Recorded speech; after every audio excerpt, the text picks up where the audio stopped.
A plea for urgent care. I need neurosurgical evaluation this week. A man's desperate attempts for help as his health deteriorates. Dog attack investigation. Sort of just ran into Hank as if he was like a bowling pin. An attack by two loose dogs is caught on dash cam. And adrenaline junkies. A Calgary competition could lead athletes to the Olympics. CTV Calgary, local breaking news with Sean Frenet.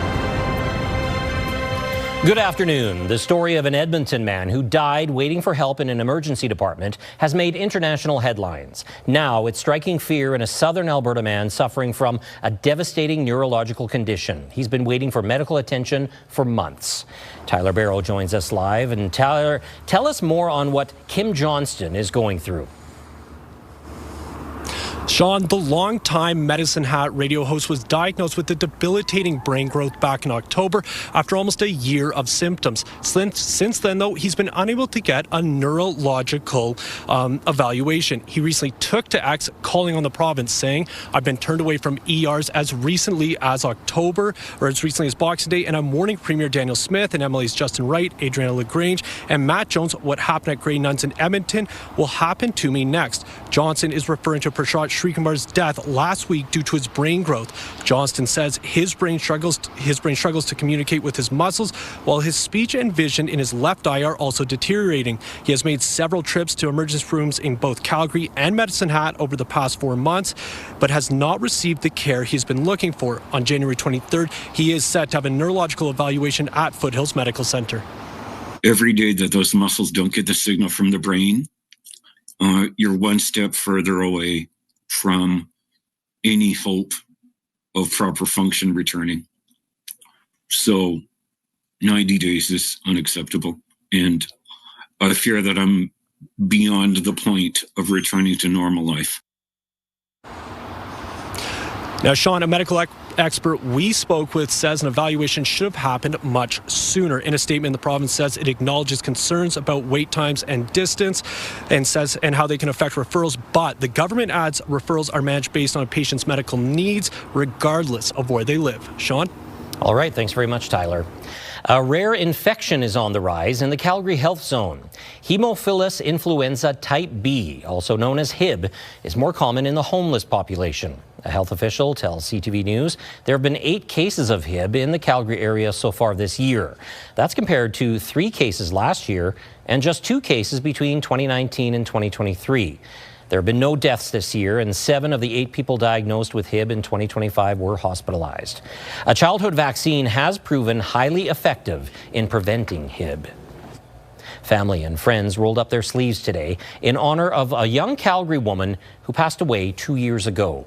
A blood drive was held in honor of Manal Mullen on what would have been her 20th birthday. Mullen was born with thalassemia, a rare blood disorder, and underwent nearly 300 transfusions. She died from complications from a bone marrow transplant at 18 years old. This is the second blood drive in her honor. Not just for Manal, but also raising awareness of the condition that she had, thalassemia. It's a very prominent condition among South Asian individuals, and I think it's very important for our community at large to really recognize the impacts that it has not only on the person living with the condition, but also their friends and their family. The family also started the Manal for Life Foundation to raise awareness for thalassemia and to offer grief support for families coping with the death of a teenager. Police are looking for a man who exposed himself to a mother and her children in Earlton. This is the person police are trying to identify. On the afternoon of December 4th, the family was stopped next to a bus at 25th Avenue and McLeod Trail. Police say one of the children noticed a man sitting by the bus window exposing himself and committing an indecent act. The mother told her kids to look away and started recording. She also contacted police. Investigators would like to hear from anyone who recognizes this man. Mounties are searching for two people described as armed and dangerous after a shooting on a First Nation near the Alberta-Saskatchewan border. One person was found dead and 3 others injured this morning on Big Island Lake Cree Nation. Police say the suspects were last seen on an ATV and may be in the area between Meadow Lake, Saskatchewan and Bonnyville, Alberta. A dog attack in Mackenzie Town caught on dash cam injured 1 dog, and bylaw officers are now investigating. Tyson Fedor is live in the southeast neighborhood. Tyson, the dog's owner wants to see justice. Well, Sean, it was like every other walk for Amanda Doherty and her 4-year-old beagle, Hank. They were crossing this road here behind me here in Mackenzie Town, and that's when 2 large dogs approached them from behind, attacking Hank and severely injuring him. Now, Hank has about 14 stitches to his left ear, where he received those yesterday from a vet. His neck was also bitten, and now Hank is on antibiotics. Doherty says she was startled by what appears to be a black lab and a heeler-type mix, which was the aggressor. The attack was also caught on dash cam by this vehicle, showing the end of the altercation. But Doherty says it lasted for at least a minute. It occurred around lunchtime Monday along Prestwick Link and Prestwick Street. Her boyfriend posted to social media seeking help from the community to identify the owners of the dogs. I don't want other dogs to be harmed, and I feel for the owners, and being like on the other side of that is probably super sad. But at the end of the day, like, there's kids in the community, there's small dogs in the community, there's elderly people in the community. Like, this just can't, like, these dogs just can't get out and roam free and attack, like, especially unprovoked. It just can't happen again. Now, the city says that it is investigating. Bylaw is on this case at this point. In a statement, the city says that the smaller dog was bitten by a larger dog. However, that second dog you saw, that larger one, was not involved in this case. The city does say it has potentially identified the owners of those loose dogs, but at this point, it's unable to confirm that. All right, thank you very much, Tyson. And meteorologist Danielle Savoni joins us now with our first look at the weather. And Danielle, boy, it was a mild day today as we head into New Year's Eve. Yeah, and Tyson didn't look just freezing out there. Right. You know, it's a reasonable day. In fact, we got into the double digits today. We got to 11 degrees in the city. So it was a toasty day, especially for this time of year. We're going to hold on to this warmth a little longer, another day or two. 9 degrees is the temperature at the moment at the airport. We have had gusts around that 40-kilometer-per-hour mark, but at the moment, it's fairly calm. Your 24-hour forecast is brought to you by 5th Avenue Volkswagen. Family-owned, community-driven. Discover more at 5th Avenue Volkswagen. And again, tomorrow, the winds will be back once again, but 40-kilometer-per-hour gusts certainly possible. But we won't be quite as warm tomorrow. We will get to at least 5 in the afternoon. And just keep in mind, it's still a cool start to the day with a wind chill of -7 and some fog patches. That full forecast coming up, Sean. All right, thanks very much, Danielle. Canada remains undefeated at the World Juniors following last night's domination over Denmark. Michael Hayes feeds that down, takes the return pass, slings it across, score! Fired home by Gavin McKenna 5 seconds into the power play. Canada takes a 1-0 lead in the first period. Not too long after, Tija Ginla scores, and a third goal in the first coming from Flames prospect Zane Perek. Denmark scores in the second, but Canada follows it up with 6 more goals. The final was 9-1. Canada plays Finland tomorrow.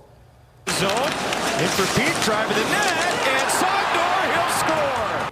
The Flames faced off against the Boston Bruins at the Saddle Dome last night. The Bruins had the early lead, but in the second, Blake Coleman scores, tying the game heading into the third. Overtime settled this matchup with the Flames winning 2-1. Calgary hosts the Philadelphia Flyers on New Year's Eve. You can catch some high-flying action over New Year's. Canada Olympic Park will host some highly skilled skiers and boarders. Also ahead, why are women and girls sports injuries on the rise? Results from a UFC study. Some of the world's best extreme snowboarders and skiers will compete in Calgary this weekend at a free event. Practice runs have started for the annual Snow Rodeo at Winsport. The competition runs from Thursday to Saturday at Canada Olympic Park.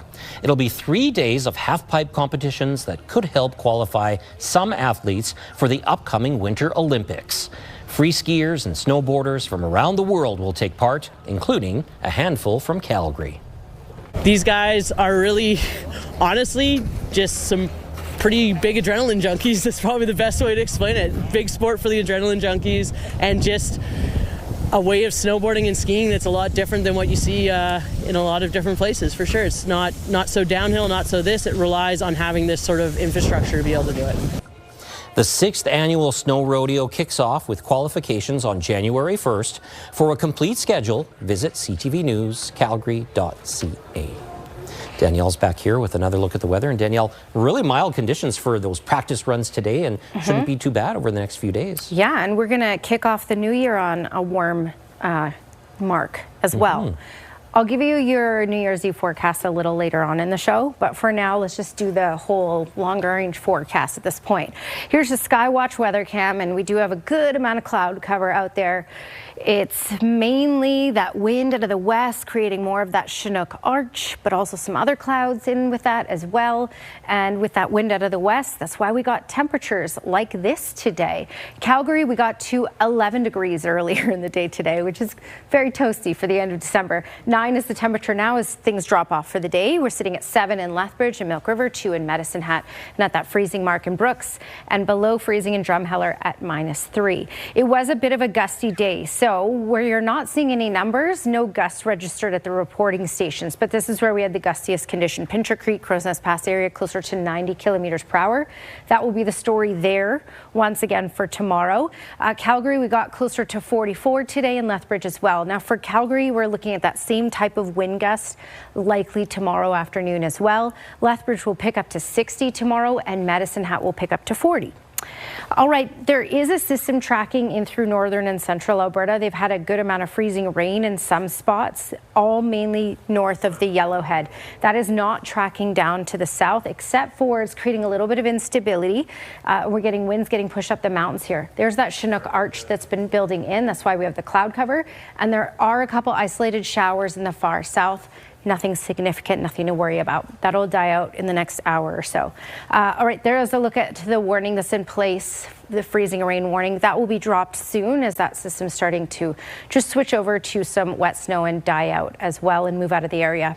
But for the south, we aren't dealing with any sort of active weather in our longer range forecast at all, other than it will be windy at times. Temperatures will be warm for the next couple days for many communities, and I'll show you the long range forecast in just a second here. Let me fast forward to tomorrow morning. Tomorrow morning, again, that system remaining in the north end.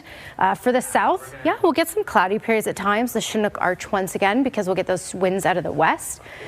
So no active weather tomorrow. We just have the wind and the warmer temperatures once again. And just fast forward, when we ring in the new year, this is 1 a.m. on Thursday, 2026. You can see some sunshine here or not sunshine, it will be dark, but mainly clear skies. We are looking at stable weather for New Year's Eve. And then by Friday morning, there may be some flurries picking into the south end.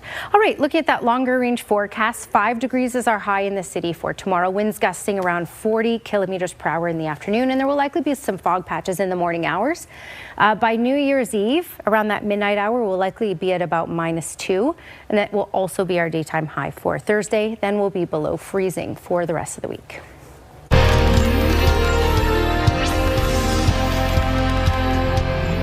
Global research led by the University of Calgary warns of the fallout from the rise of injuries in female athletes due to inequality in everything from training to equipment. The findings are part of a major International Olympic Committee consensus statement released in the British Journal of Medicine. The report aims to bridge the gap in how injuries are managed and prevented for women compared to men. Injuries often carry significant long-term consequences, including mental health challenges, obesity, osteoarthritis, and even poor academic performance. These factors are cited as the main reasons why women and girls are dropping out of organized sports. I think this consensus statement, it's not the finish line. This is actually kind of the start, and we need to really work at getting this information out to athletes, to coaches, to parents, and to those end users that will it'll benefit the most. The group developed 56 recommendations that were shared at a meeting of the IOC, including making more equipment specifically for the female body and equal access to training facilities and coaches. An Alberta business is using modern tech to help you visualize your new home. Coming up, how you can walk into a life-size floor plan.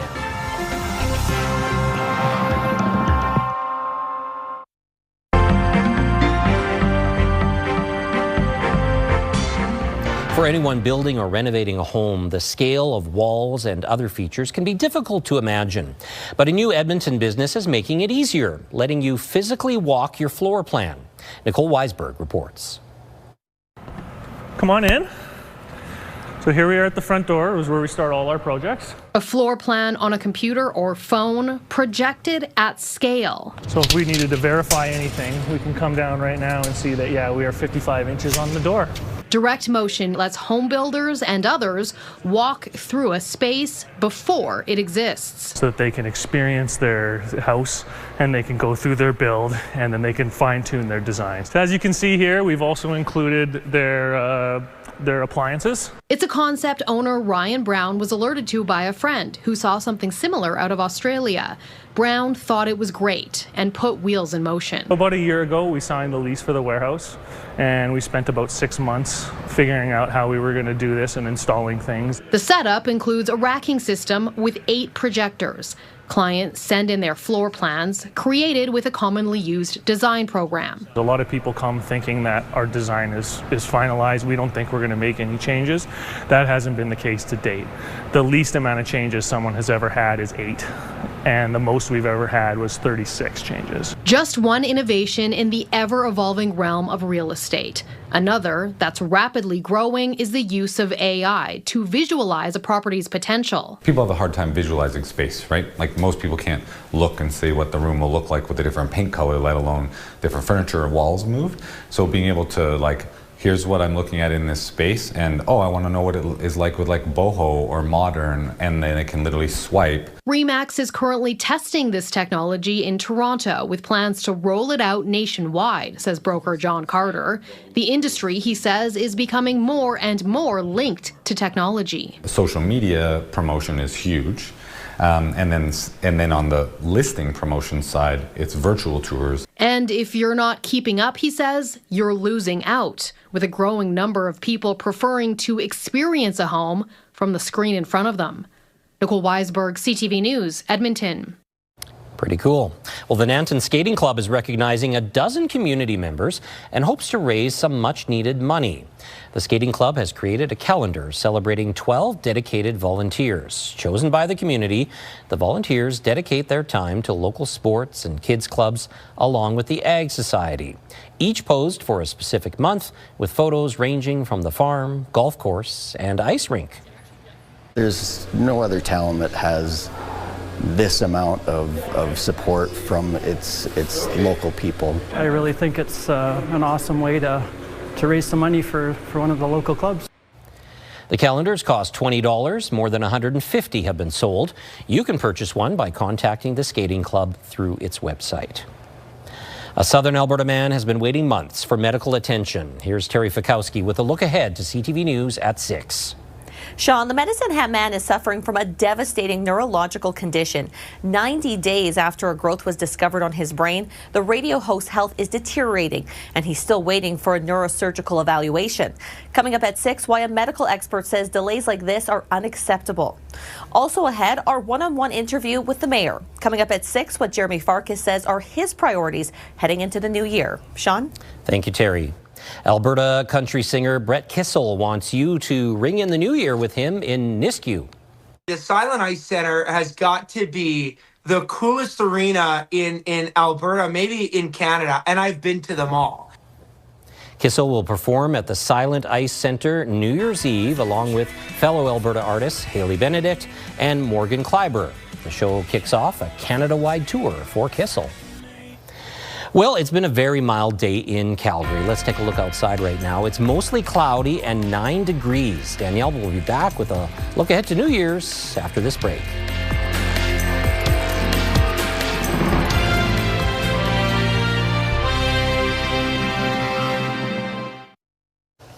Danielle's back with one more look at the weather. And Danielle, a lot of people keeping a close eye on the forecast tomorrow if they've got some New Year's Eve activities underway. It's a big underway. day tomorrow, and you got to plan what you're going to wear and how you're going to get there. and what's the temperature going to be like? I'm going to have your New Year's forecast in just a second, but, and this has to be, confirmed by Environment and Climate Change Canada, but it looks like we broke a record today because we got to 10.9 and the record for this day is 10.6. Oh boy, so it was a warm day today. Even if we didn't break the record, we got very, very, very close. All right, looking at tomorrow at 3, we're looking at 5 degrees. By supper time, 2. And when you ring in the new year, the temperature should be -4 with a wind chill of -8. Sean.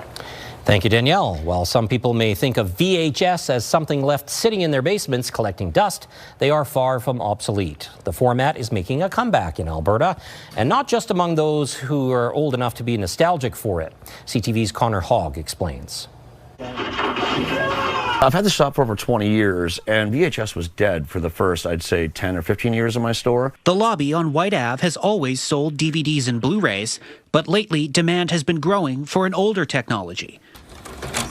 The return of VHS tapes, as well as a growing community of collectors. It's fun to show off new tapes that you got and see what other people are collecting. Cody Cook says even though the quality is lower, tapes make up for it with charm. Sometimes the tracking will be a little off, so you'll get the lines and maybe the sound warbles and stuff. It's very cool. It's a very unique experience. Now, before you start searching your basements, not every tape is a guaranteed collector's item. It's usually ones that had smaller print runs or of more unusual genres and are still sealed. Not all collectors are motivated by nostalgia. 14-year-old Anthony Campianu isn't old enough to have watched a tape when they were new. It's just the charm of them. I just like them so much. I think they're cool. That hasn't stopped him from collecting more than 400 of them, many of which came from Movie World in Stony Plain. It's very surprising when we get, 14, 15-year-old kids in here that really shouldn't have any connection with VHS. Nobody can knock on your door and take your movie away from you like streaming services, and the covers are cool on most of them. I think I'll be getting this one. Tapes from long-gone distributors like Media, Anchor Bay, and Vestron Video at the top of many collectors' wish lists. The most expensive tape I've sold was a copy of the original 1978 Halloween, an original media release, mint condition. That was about $250. The lobby's owner says the growing demand is similar to the appeal of vinyl and cassettes, although many young collectors have yet to experience the hobby's pitfalls. I love how it's a younger generation doing it, because I think once they start moving around a lot, like from house to house, they'll realize what a pain in the butt it is. A trip back to the days before streaming. Just don't forget to rewind. Connor Hogg, CTV News, Edmonton. Thank you very much for joining us tonight. Now here's the early edition of the CTV National News.